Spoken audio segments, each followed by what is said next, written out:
Correction du TP16. Nous avons manipulé pour savoir si la consommation de dioxygène augmentait bien pendant un effort, puis pour savoir comment la ventilation s'adaptait à cet effort. Étude de la première courbe. Titre de la première courbe.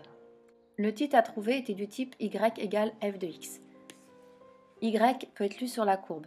Volume de dioxygène en litres. F devient en fonction du. X peut être lu sur l'axe des abscisses. Du temps en minutes, plus les conditions expérimentales, division de la courbe en deux parties, la phase repos, la phase effort, repos puis à l'effort. Ce qui nous donne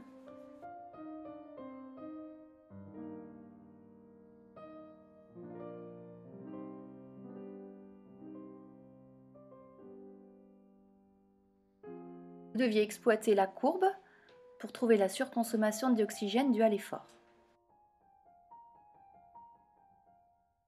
J'applique ici la méthode proposée sur la feuille verte. On prolonge la partie de la courbe obtenue en étant au repos. La différence entre cette partie tracée et la consommation réelle correspond à la consommation d'eau d'eau due à l'effort. Tracez des traits de rappel pour obtenir les valeurs exactes sur l'axe des ordonnées. Par soustraction des deux valeurs, on obtient la valeur de la surconsommation du dioxygène due à l'effort.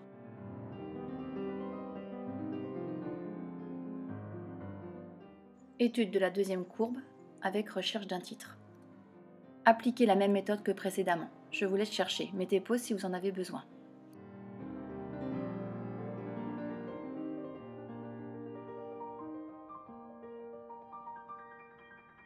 En appliquant la même méthode que précédemment, vous avez dû trouver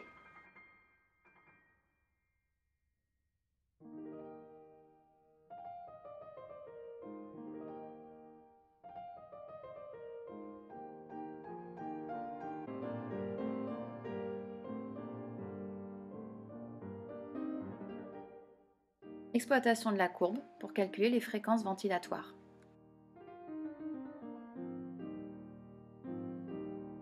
En appliquant la méthode de physique vue au début de l'année, vous savez que vous devez compter le nombre de mouvements pour unité de temps. Nous les comptons ici 5. Il y a 5 cycles complets en 20 secondes, donc en 1 minute, 5 x 3 égale 15 cycles complets. Cette valeur est valable pour le repos.